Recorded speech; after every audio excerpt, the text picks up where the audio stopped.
have a very special guest with us, and he's come here to talk to us from the University of North Carolina, Dr. Robert Foss.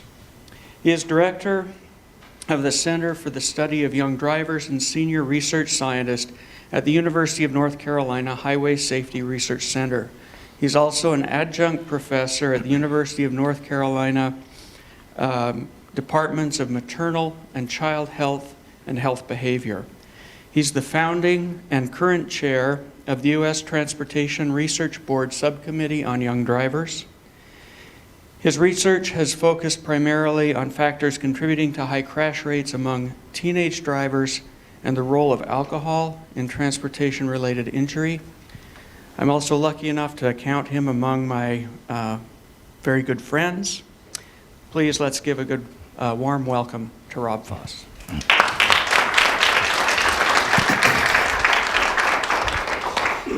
Thank you, Ray. Can you all hear me okay?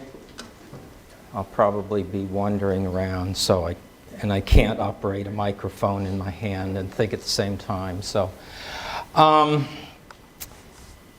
the title, the subtitle is really the guts of where I want to go, and I pondered whether I should use that because it's kind of a mouthful and a brainful, but it kind of goes to the heart of some of the issues, or most of the issues with teen drivers, and frankly it goes to the heart of a lot of issues having to do with anything we want to do to try to influence human behavior. So although I've been focusing on teen drivers and I'll be talking about them today, I think a lot of my message really is pertinent to pretty much anybody who wants to influence human behavior toward either good ends or evil, I suppose. So just a quick review of where I'm headed. I want to say about two things about teen driver issues. That's about a 4-hour session in and of itself, and I think most of you probably know a lot about that. We don't have time to deal with it anyway. We don't really need to. There's just a couple of points I wanted to make. And then I want to talk about the successes we've had in trying to reduce teen driver crashes, and there have been some, which is not a common experience. When we try to affect problems, we fail a whole lot. We've had some successes here, and I want to talk about the limits of the successes, which kind of point us toward the next step, which is really where my title for the main title for this talk came, is all right, what are we going to need to do, at least in my opinion, if we're going to have another big leap forward in success, not small incremental change, but a big change, the likes of which I'm going to talk about real briefly here in just a minute. And then how in the world do we get there?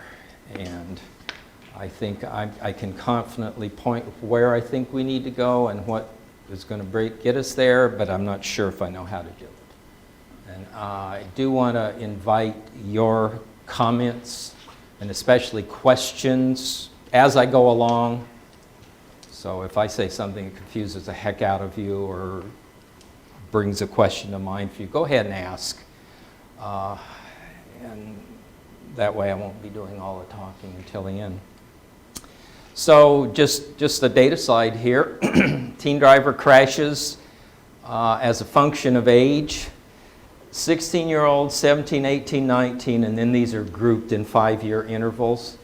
And I think most everybody figures teen drivers have a lot of crashes and teen drivers aren't very good. But what this tells us is that's not really true. It's not teen drivers. It's 16-year-old drivers and to some fair degree 17-year-old drivers. And then 18 and 19-year-olds are not that great, but they're not nearly as bad as these younger teens. So it's really young teen drivers. And in fact, it's not nearly so much the age as it is their experience or lack thereof. No 16-year-old has much experience. A lot of 17-year-olds can have up to a year's worth of experience. So the kind of the core of the issue here, it's always important to keep in mind, is really much more about experience that goes along with youthfulness, not the youthfulness itself. In fact, age, in very rare instances, does age even mean anything? Usually age is a proxy for something else that's important. In this field, in this case, age is a proxy to a fairly large degree for experience. So this shows crashes in certain age groups in the U.S. over about a 30-year time period. And there are just a couple things I wanted to point out about this. One is they've been jumping around quite a lot. And these days, they're down a whole bunch from where they were back in the 1980s. And you'll see there that these are just numbers of crashes. These are number of driver fatalities in crashes. The lowest numbers are for 16 and 17-year-olds, which seems to contradict what I just showed you. Actually, I should back up and explain it. This is crashes per mile driven. That's important to keep in mind. Per mile driven. 16 and 17-year-olds don't drive nearly as much as 18 and 19-year-old or older drivers. So the reason 16 and 17-year-olds are down here is they don't drive that much, and a lot of them don't even have a license yet. So that's the reason for the low counts. 18, 19, 20-year-olds are much higher, and then your typical adult drivers kind of somewhere in there between. The one thing, a couple of things I wanted to point to is there at about, this would have been the early 1990s, you see all three age groups crashes just plummet. And they pretty much come down almost as steeply. So there's something that we did to bring that about. And then they kind of stabilize, and then at least for 18 to 20-year-olds go back up quite a bit. And there's something we did that brought that about. And subsequently, beginning about, well, for the red line, the youngest drivers beginning about 2000, 2001, they start coming down and come down quite steeply. They come down fairly steeply for those two other age groups beginning about 2007. So there are things that brought those about. Any ideas what brought those about? Not everybody wants.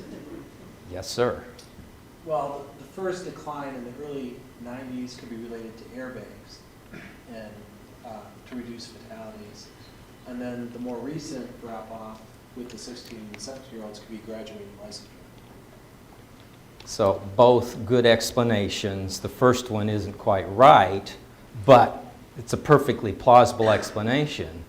The reason for that, economic recession. Throughout the history of the automobile, crashes have gone down substantially when we're in recession, and then they go up when we recover. They return when we recover. This peak here later on for that top line is because we were in a boom time economically. And then subsequently, for the youngest drivers, graduated licensing is one chunk of that. And then the thing that sets on a few years later for the other two age groups and also affects the youngest drivers is the economic catastrophe we've been living in this country since about 2008. And although things have recovered for Wall Street, they haven't recovered for most of the population, and so the crashes haven't really recovered either the way they have in past recessions. Anyway, we don't want to bring about recessions in order to reduce crashes, but they clearly do so more effectively than anything else we've ever found.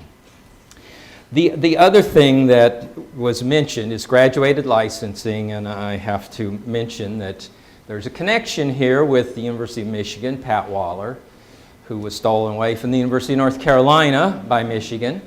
And Pat came up with this idea for graduated licensing back in the late 60s, early 70s. She kind of sprung the idea on the public in the early 1970s. And nobody picked it up until many years later. But subsequently, beginning in the late 90s, in the US, we put GDL in place in essentially every US state. And that finally began to really take hold, and that's why the 16, 17-year-old crashes began to turn down there in the early 2000s. But the reason I want to mention this is I call it revolutionary. It was a very different way of going about life and certainly going about licensing and traffic safety issues. Asking parents to spend 6 months or longer riding around the car with their kids as they're learning to drive and really bringing parents actively into that learning process. That was revolutionary. And it was based on science. Pat used to say, you know, everything that we do, the way we license young people violates everything we know about learning. You know, psychologists have been studying learning for a very long time, and we know a fair amount about it. And the way we used to license people just was totally inconsistent with that. So GDL is based on principles of learning. It's also based on some of the things that we know in social psychology, and it's a public health approach. It's a policy approach. And all of those are not things you find a whole lot in the many applied fields, including traffic safety. And by golly, it worked. Basing things on scientific evidence is kind of a good way to go, and I'm sort of preaching to the choir in here. You go outside the academy and people don't think that way very often. Anyway, so that's one of our great successes in terms of things we did intentionally bring crashes down. It's our only great success with respect to young drivers. A little bit of evidence real quickly. This is North Carolina crash data from the early 90s all the way up until 2012. Monthly crash rates for 16-year-olds, and look what happened when GDL took effect. 16-year-old crashes went down by 38%. And they've stayed down. They didn't bounce back as often happens when you implement a program. And the reason they didn't bounce back is because it was a policy, not a program. It changed the way the world works, and it continues this day. Some of the later fall off is the recession. And then 17-year-olds, we had a similar effect. It wasn't as big. 17-year-old crashes went down by about 13-14% and have also stayed down. So GDL has done rather nicely. But it didn't work quite the way we planned on it. One of my young colleagues and I did a study a few years ago to look at specifically, did GDL make for better teen drivers? Not just reduce their crashes, but did it reduce their crashes by making them better drivers? This was a survival analysis. How long did it take for newly licensed teenagers to have their first crash? This is for 16-year-old drivers. It's your classic survival analysis. So what percent of the population has not yet had a crash as you move out over the first 36 months of licensing?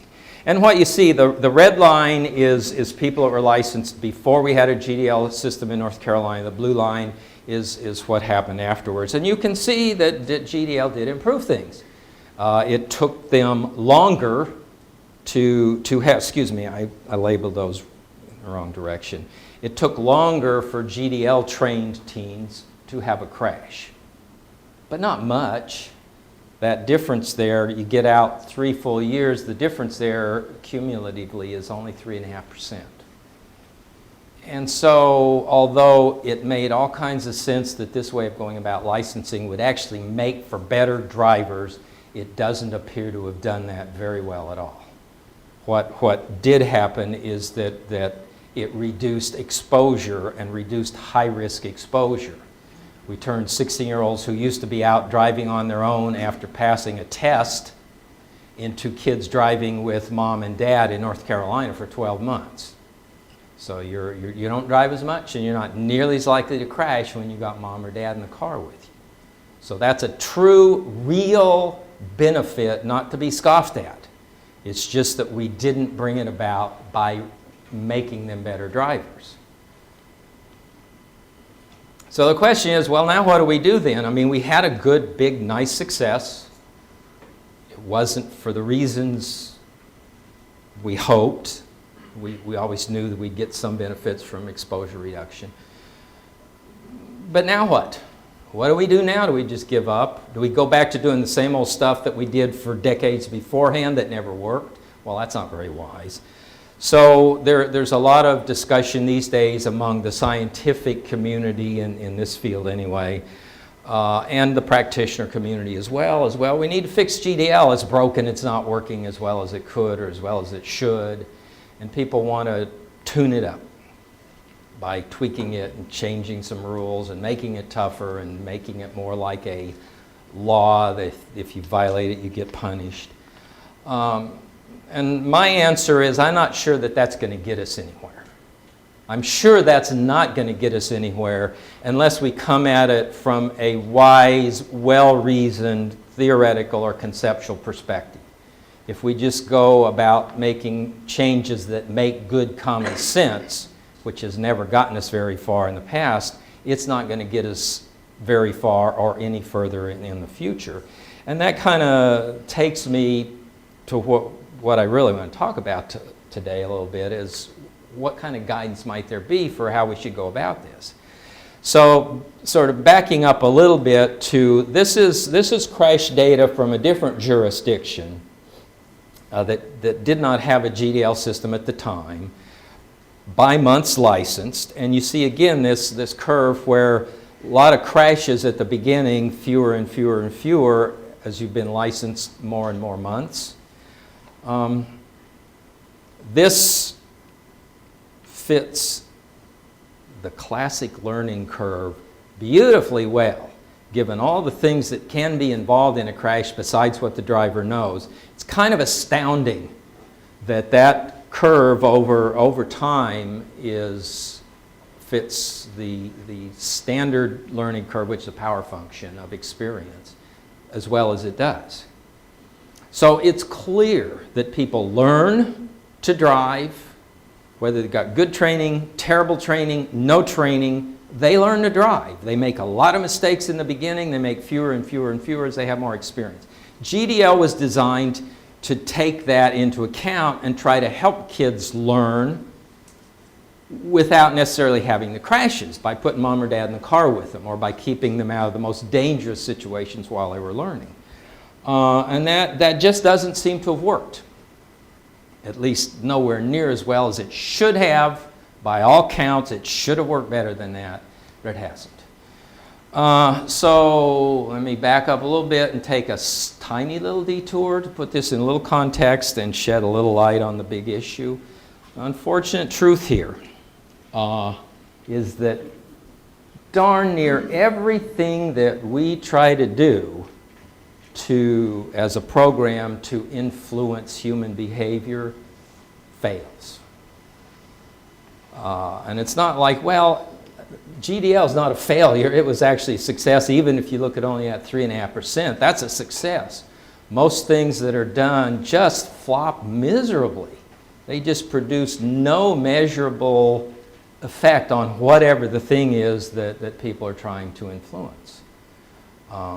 There was a great article 43 years ago now, written by the director of the Columbia University Policy Center, that had in the popular press, that just the title was "Human Beings Are Not Very Easy to Change After All." And he was making the point that all the stuff we do to try to change human behavior doesn't seem to do much, if any, good.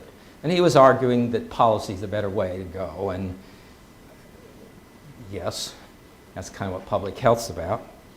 GDL worked because it was a policy. If we had just told all parents, now drive with your kids for 6 months to a year, virtually none of them would have done it. But by making it part of the licensing process, turning it into a policy, most parents do it. So as I typed this slide, I made a mistake. I was trying to say, why do we have so much failure? And I failed right there. And I left that on there. There's a point to that. Humans fail a lot. Humans make mistakes. We all make mistakes. We're always going to make mistakes. And when we incorporate some of the reasons we make those mistakes into our efforts to design programs and policies, then our programs and policies are going to be kind of a mess.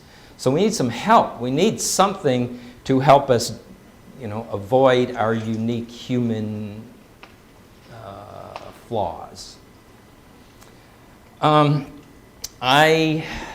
This kind of point that I just explained was in that article from 40-some years ago.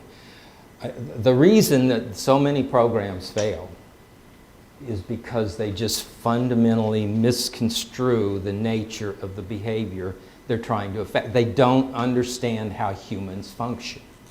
There is an assumption underlying so many of these programs that is simply profoundly wrong and is directly contradicted by decades of research in numerous academic fields. The most prominent ones for our purposes here are social psychology and cognitive psychology, and now referred to as cognitive neuroscience most places. Humans don't operate the way that we assume they do. Now, it's a bit of a conundrum here in that we are humans and we think you ought to understand how you operate if you're a human. As scientists, we actually have a tool that helps us, called theory, called the scientific method, helps us to avoid a lot of the pitfalls that just humans have in trying to figure out the way the world works. But the conundrum is, the puzzle is, that even as scientists, we forget that. We forget all the evidence about how, for example, just telling somebody to do something doesn't lead them to do it. How many times have you told your child, your spouse, your girlfriend, your boyfriend, do that, please do that, it's important to do that, you should do that?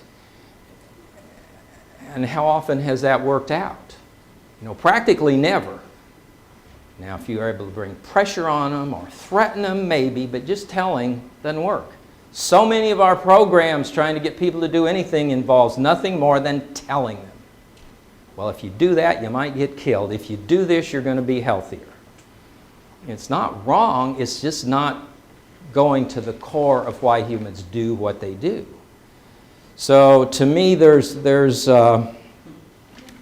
kind of an analogy here with the way we tried to build machines that would fly. I don't know if you've seen any of these videos of some of the early attempts to build something that would fly, the contraptions that try to have a mechanical device mimic a bird flapping its wings, and rotors spinning on top, and again, none of them worked because they were going at it from a common sense perspective. Well, that ought to work. It looks like it worked, looks like a bird.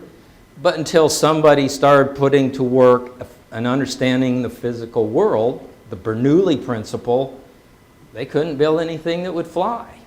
So science is actually kind of a really useful key and assist. Now, so what do we do about this thing called human behavior? I hit on this notion several years ago, and I think it's kind of telling. We're not talking about rocket science here, okay? Trying to understand human behavior. We're talking about something far more difficult.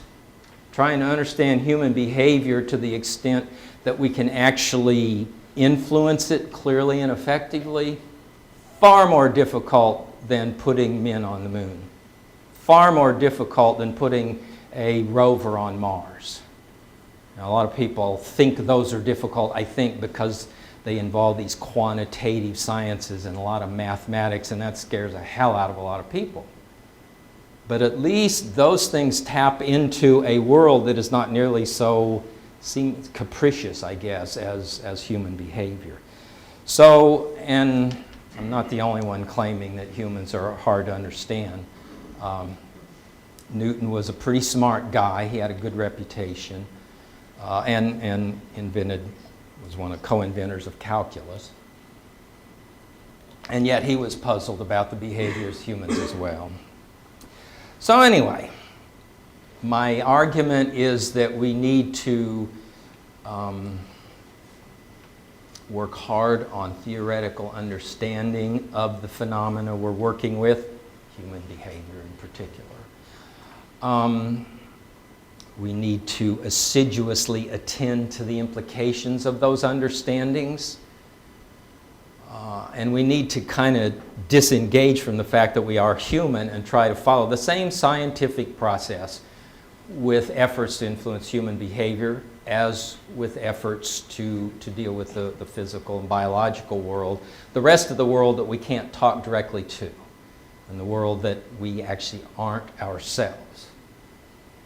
Otherwise, we're just going to continue failing. Now, I think there might have been an encouraging thing that happened very recently. How many of you know about the dress? Did anybody not hear about this thing? Just blew up on the internet a few weeks ago. This picture of a dress showdown. I don't know where it came from or how it started, but some people see that dress, and to them, well, let me ask you, how many of you see a dress that's gold and white? Raise them way up. 3, 4, 5, 6, 7. And how many of you see a dress that's black and blue?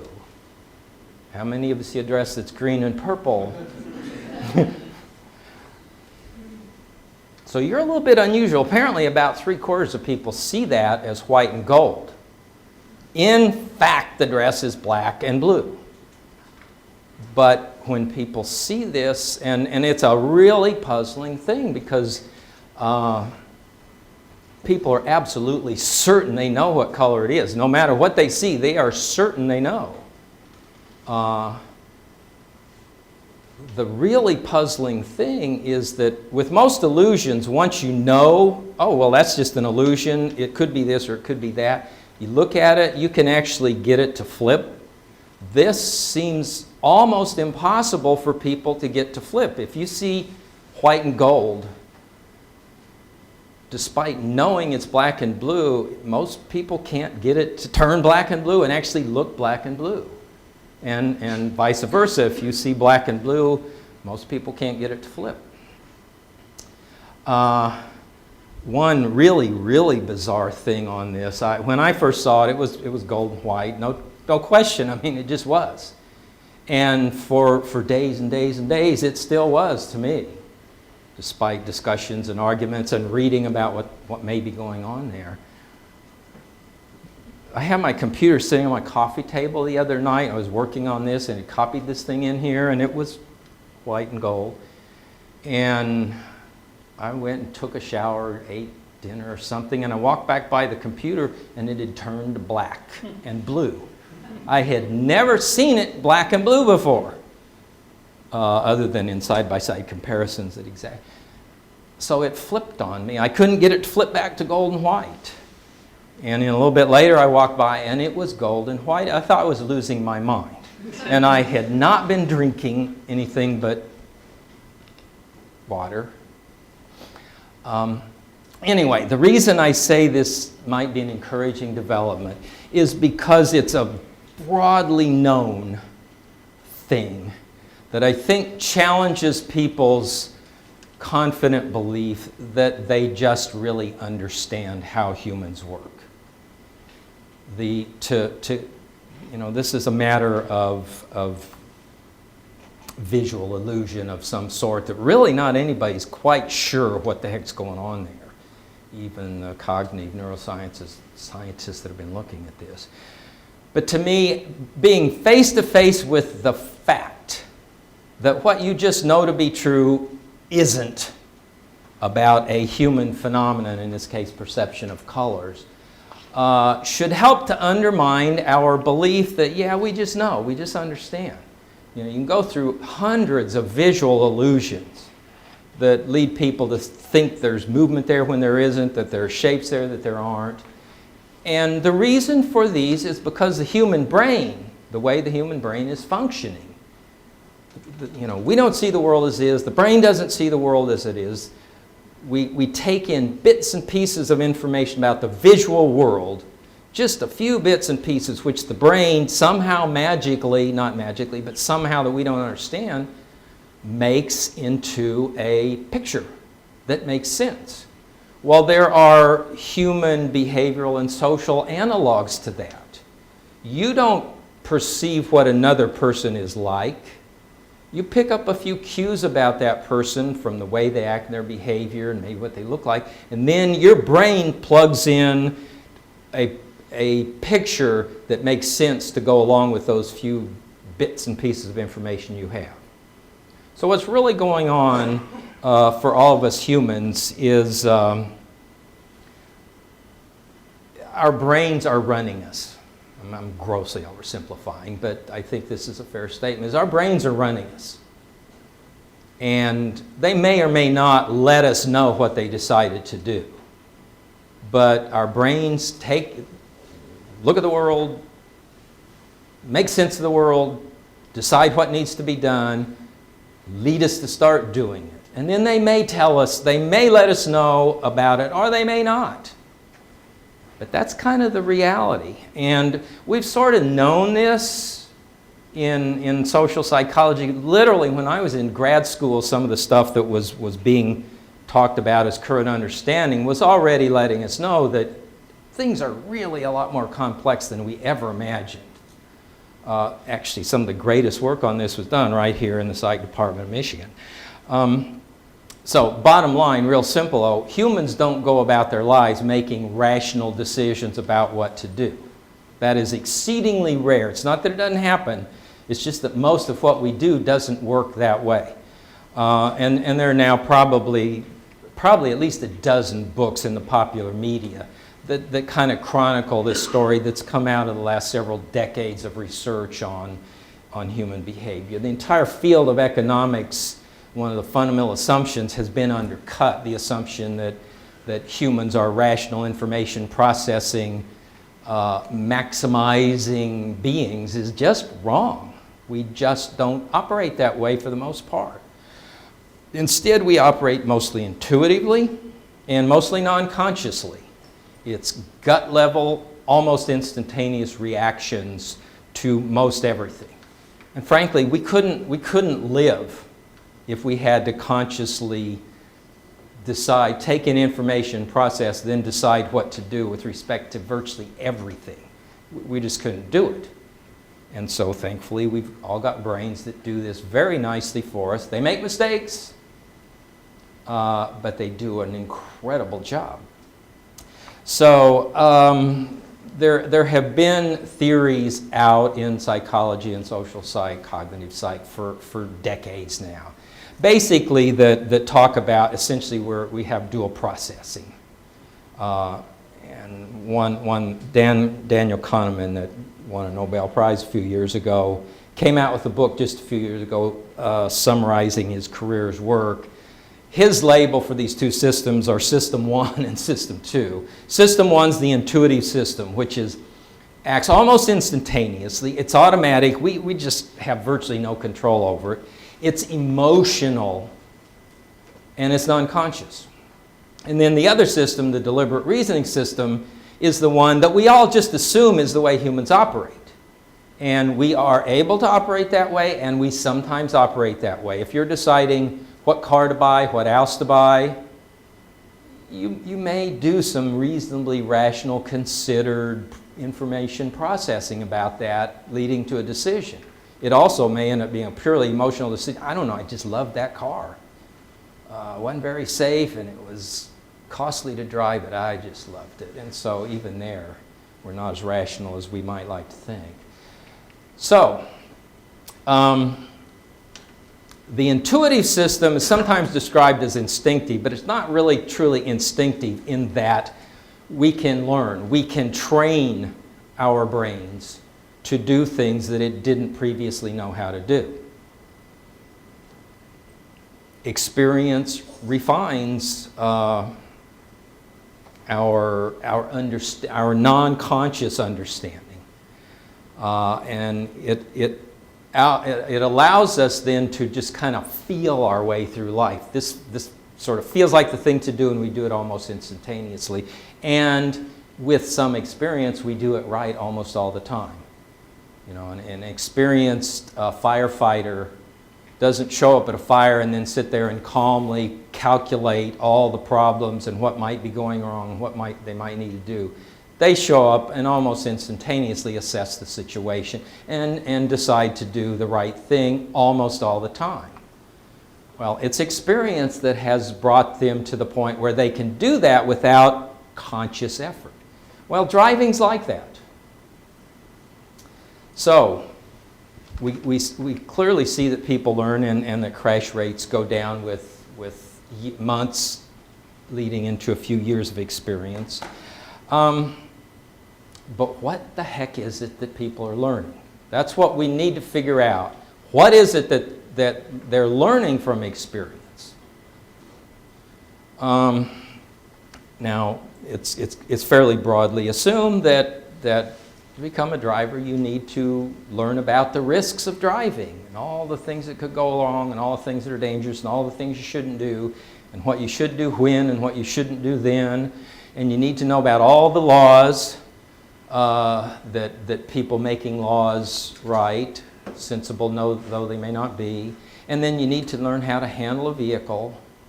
Now, clearly the latter you need to do. You need to learn how to physically handle a vehicle, but that just makes you able to manipulate a vehicle, not really to drive without crashing. So anyway, this is what most of our efforts in trying to deal with new drivers, mostly young, focus on. And it's all misguided because it's all predicated on the belief that we're rational, slow information processing entities. All the information we fill people up with, they may have, but that doesn't enable their brains to make instantaneous decisions to do the right thing at exactly the right time. So what's really being learned here, and this is kind of vague and fuzzy, but what's basically being learned is this non-conscious, we're not conscious of it, understanding of a highly complex behavior, driving in traffic and all kinds of other situations well enough that you don't hit a tree, hit another person, hit a car. One of the terms that's used for kind of this generalized understanding that's developed is called a schema. And that's been around for almost 100 years now. But schema is basically kind of an abstract representation that is an organized understanding of something. And when it's established in our brain, and how it resides there, nobody knows. Where it resides, nobody knows. How it gets there, we know it gets there from experience. And so it allows our intuitive system to operate fairly well. You have to have experience, and some focused guidance can help. But we can never get people to understanding how to play basketball, how to play soccer, how to play hockey, how to play a piano, how to drive, by telling them the rules and telling them what they should do. They need to do it in order to let their brain develop this understanding. Maybe it's a particular neural network that develops. We don't know. A nice little quote here that kind of capsulizes what I just stumbled my way through is that the human brain is designed to learn from doing. And of course, a lot of developments in education these days are finally beginning to recognize this. You know, in physics classroom, they don't lecture too much in class anymore. They actually have students go read the stuff and then come to class, and in class, they work problems. They do. Rather than listening to and learning about, they actually do and start developing this understanding. So let me give you a few examples of this thing I'm kind of talking about, which probably I hope will kind of illustrate maybe a little bit of what I'm trying to talk about here. We had the opportunity to do some really cool research a few years ago where we put cameras, little video cameras in the cars of beginning teenage drivers in order to capture what goes on in the car while their parents are sitting there. What are the parents saying? What are the kids doing? Is that a horrible place? Is that a dangerous place? Are parents being brilliant or stupid? Nobody had any idea what parents were doing in this time period when they're required to ride with their kids. So we got cameras in the cars. And we came up with some really interesting illustrations of things. I just wanted to show you a few. A couple of these are for teens that didn't have an adult in the car. So let's talk about something you could call an intersection schema. What does intersection mean? There are lots of laws, there are lots of rules, but more broadly, generally, abstractly, what does intersection mean? It means a lot of things, you know. It means they're probably going to be crossing traffic. It means somebody may pull out in front of you. Somebody may turn in front of you. It means you probably need to slow down because things like that might happen. There are lots of things that intersection entails that a beginner doesn't know, an experienced driver knows so well they don't need to think about it, and they rarely do think about it, and yet they do well. Okay, this is an example of a young girl that's driving on her own, kidded by her friends for being such a cautious, careful, safe driver. Can you see that pretty well? It's kind of dark. So these cameras give you a forward-looking view, and they also look into the vehicle. Mostly I just want to show you the forward view on these so you see what the driver sees. So here's the driver. Here's what she's looking at.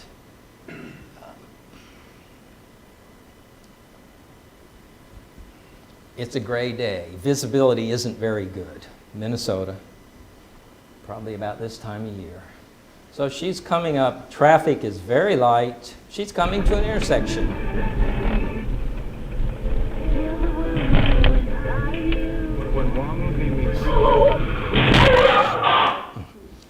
So nobody got hurt. Minor little collision. Scared the hell out of her.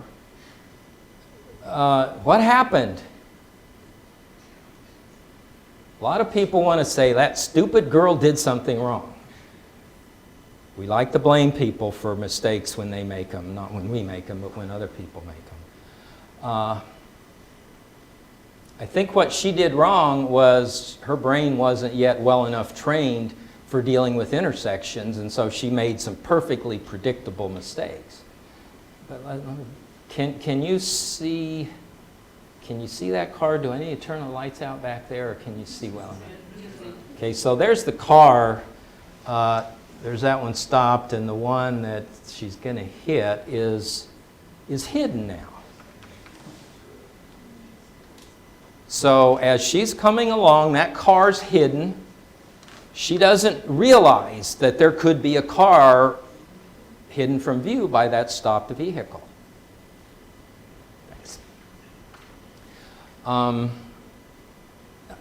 If we back it up further, you can actually see the car up the road.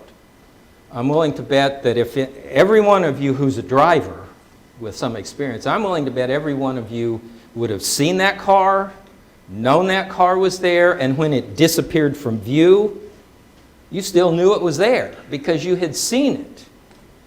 Picked up on it, your brain got it. If somebody asked you, was there a car there, you might not be able to articulate that, but I'm willing to bet you would all know it. And so you would have been slowing down, waiting for it to pass before you turned. She didn't know any of that. The light reflected from that car may have come into her eyes, but it just didn't yet register for her because her schema is very primitive. You can have a primitive schema, and with experience it becomes more and more refined with more and more experience. All right, here's another one. This is another intersection. This is another example of a poorly developed intersection schema. I think this may be one of the best examples we have. So, bright sunny day, easy to see, male driver instead of a female. Watch. This is what he's doing, this is where he's going, this is what he's seeing.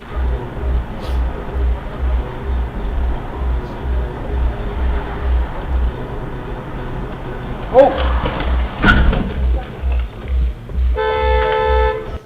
So what happened there?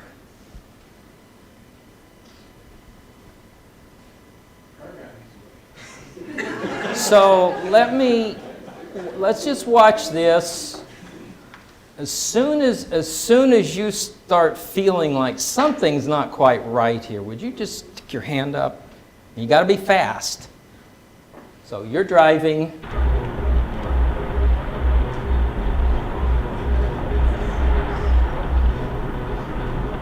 Oh. So what's going on here? No defensive driving. Well, this car's stopped already. It looks like the car's moving the other way or stopped. He should be stopped. So you guys are picking up on things in the environment that says to you, something's wrong, I need to slow down. The light's red. You can't really see that here. The light's red, but there are all kinds of other cues that you need to be stopping. Let me just back this up a little bit. And look at all the cross traffic going across in front of him. Well, I didn't back it up far enough. So there are cars going through the intersection in front of him. The car to the left of him is stopping. The car to the right of him is stopped. When you go blowing by those two stopped cars, most experienced drivers sense something's not right. That's your well-developed schema kicking in and giving you the feeling that I need to do something. And what something is stop, slow down. Something's not right here. Be ready to stop. So the kid ran a red light, despite the light being red and all kinds of cues about it, and he never did figure out that he'd run the red light. You know, that truck turned kind of into his lane, which it shouldn't have done, but it is allowed to turn on a green light.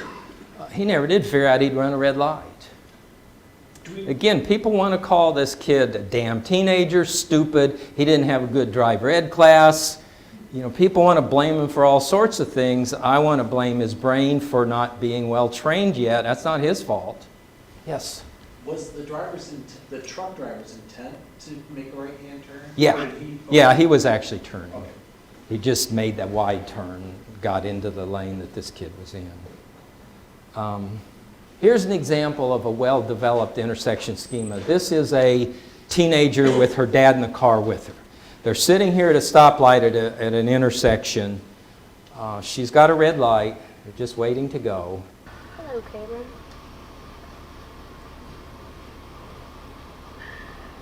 Green light. Whoa, stop! Hit your brakes! What were they They doing? completely ran a red light. All right, go now, go now. Car ran a red light. That car went through that light 6 seconds after it had turned red for them. Dad's sitting there, catches peripheral vision, catches this car coming and yells, stop. The girl had no idea. She was in the same car, same information, but her brain is not yet to the point of grasping this stuff intuitively and being able, one, even knowing that it could happen, and knowing you need to be cautious about that and knowing how to respond. But Dad would never have been hit. If she'd been in the car alone, she'd probably be dead now because that car would have hit her right in the driver's side door. So this is one of the reasons that GDL has reduced teen driver crashes, is because parents riding along have prevented a lot of collisions like that. One more, I kind of like this one, because this is sort of a good example in the same car of the thinking fast and slow that Daniel Kahneman talked about. So this car is also sitting at a T intersection waiting to make a left turn onto a pretty busy road. So this one's actually kind of interesting to look both inside and outside. But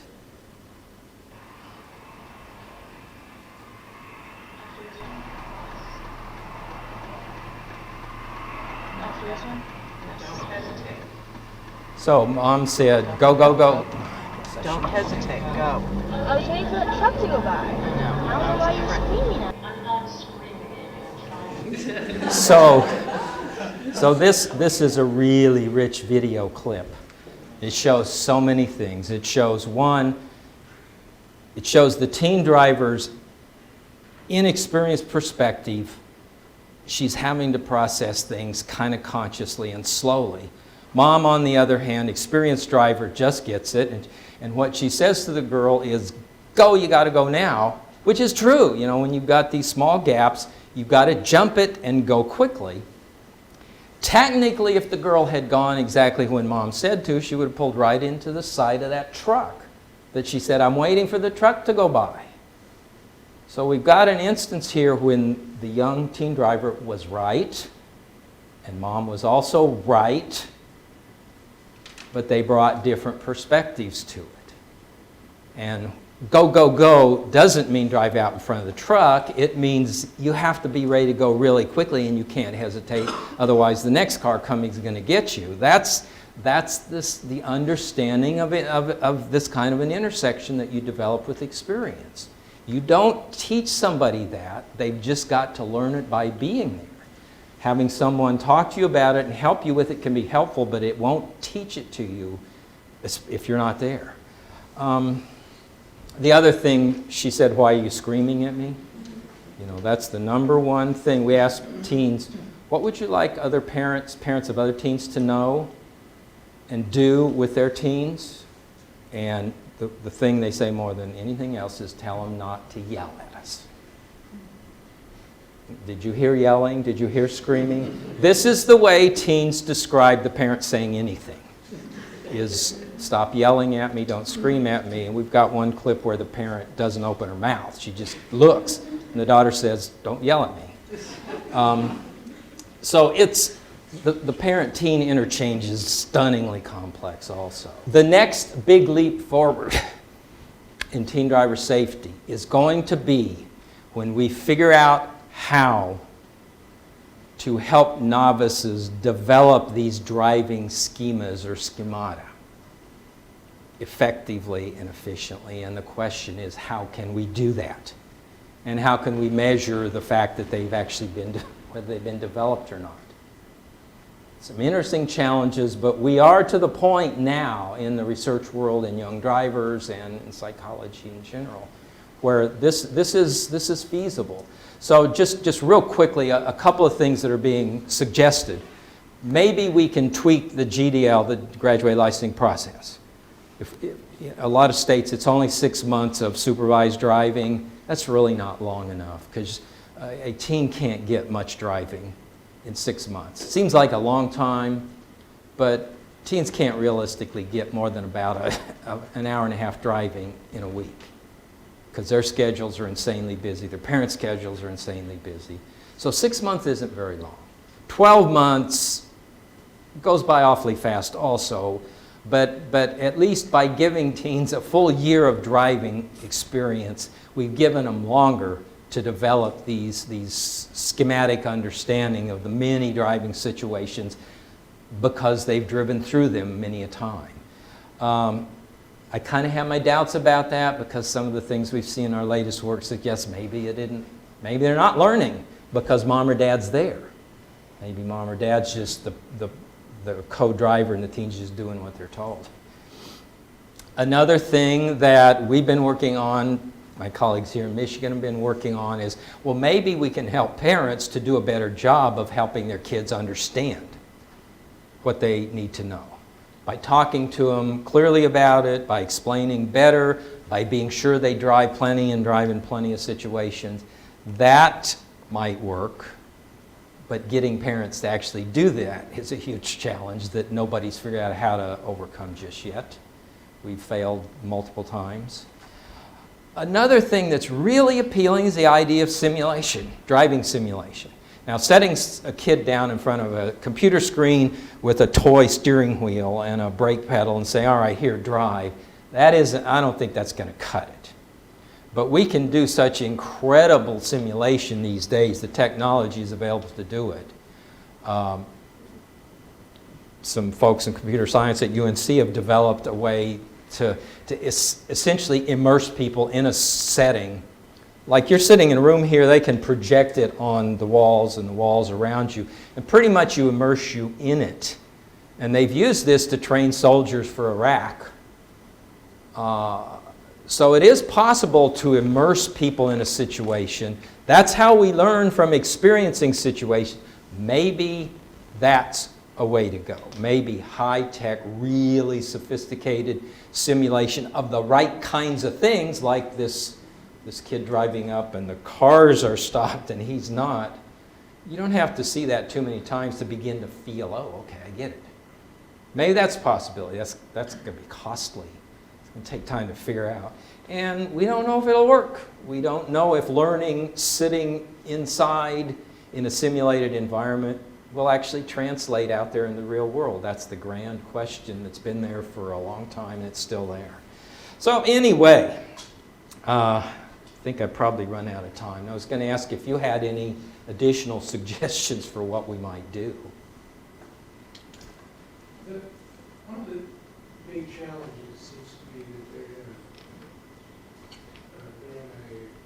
in an object that has momentum, and something bad is going to happen because of that momentum. So learning in the field is sometimes disastrous because the car is not easy to control. So I don't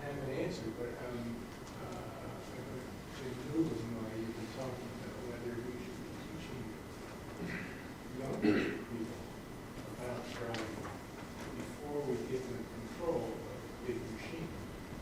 And I'm not sure how to do that. But See, well, I think the key words you just used is where we've gone wrong so far, is teaching about driving. Do we teach people to play basketball by teaching them about basketball? No, they play basketball. They run, and they dribble the ball off their foot, and they get hit in the head, and let me withdraw my word of teaching, giving them the experience. well, yeah.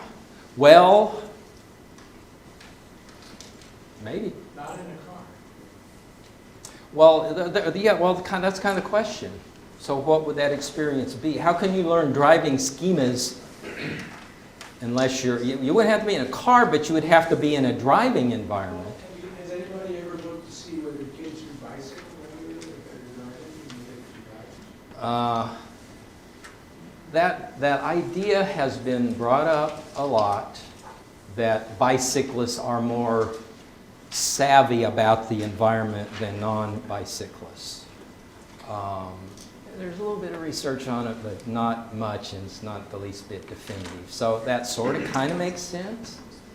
Of course, another thing to realize is that we're all pedestrians, and we walk in environments where there are cars, and that doesn't seem to have gotten us at least far enough. So, I mean, it's a stinky challenge. Anuj? So, thank you. That's awesome. Schemas are awesome. Schemas are awesome.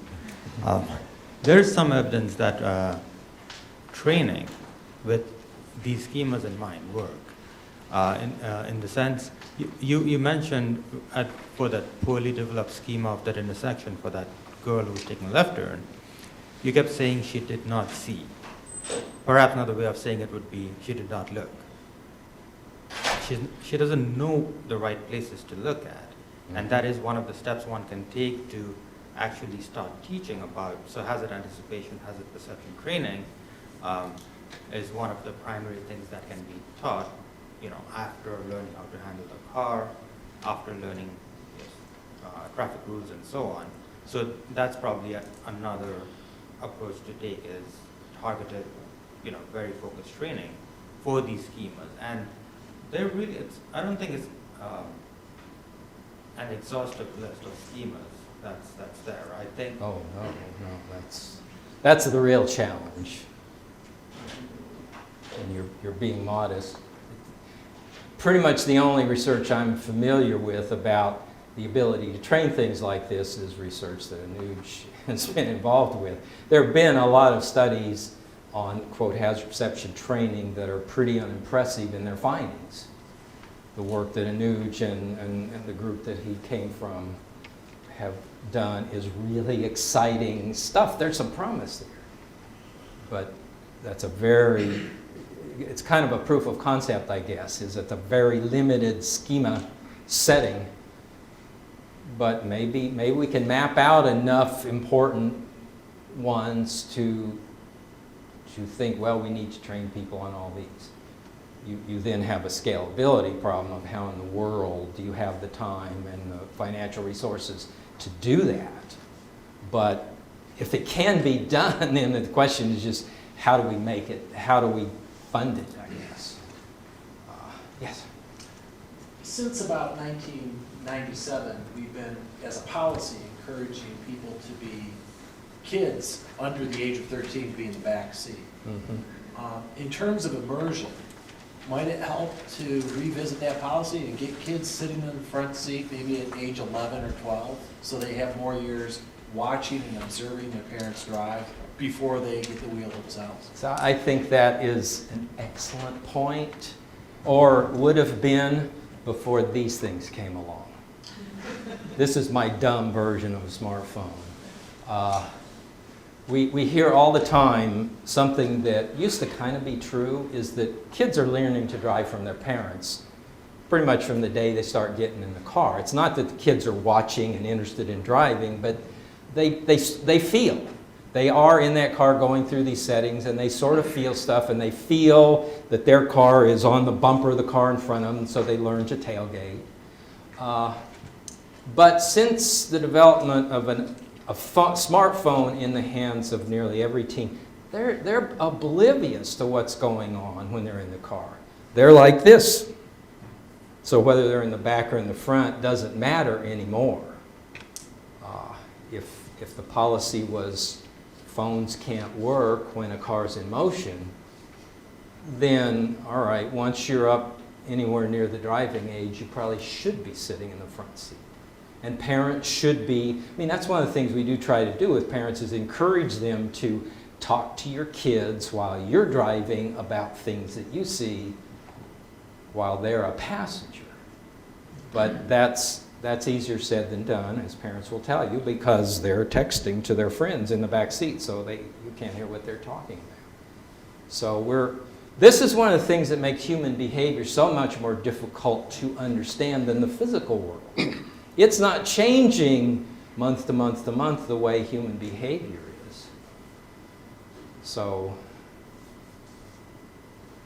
somebody else was, Jean, you were going to say. Well, I was going to piggyback onto that and suggest what you were suggesting was that the parent talk about what they're seeing, but we'd have to engage the youngster who's maybe interested in beginning to drive to pay attention and begin picking up these schema, because I think there's something to be tried there, and I don't know of any research that's measured it. Yeah. I mean, that's one of the things we've been trying and working with parents is explicitly, here we go, telling them they should do that. Well, we know how well telling people gets them to do things. And they don't know really what to do. I mean, they're not cognitive psychologists, so they don't understand schema. And we talk about it in terms of, look, share your wisdom with your kid. You actually know a lot. And so when you see something that scares you or something you just noticed that you've dealt with, try to mention and explain it to your kid. I think it's great advice. I think most people probably won't carry through, and I suspect a lot probably can't. But that does seem a fruitful avenue to pursue a little bit. I think we'd better stop at that.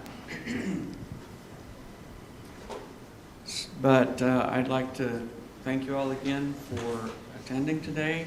Please let's give a warm thanks to Rob.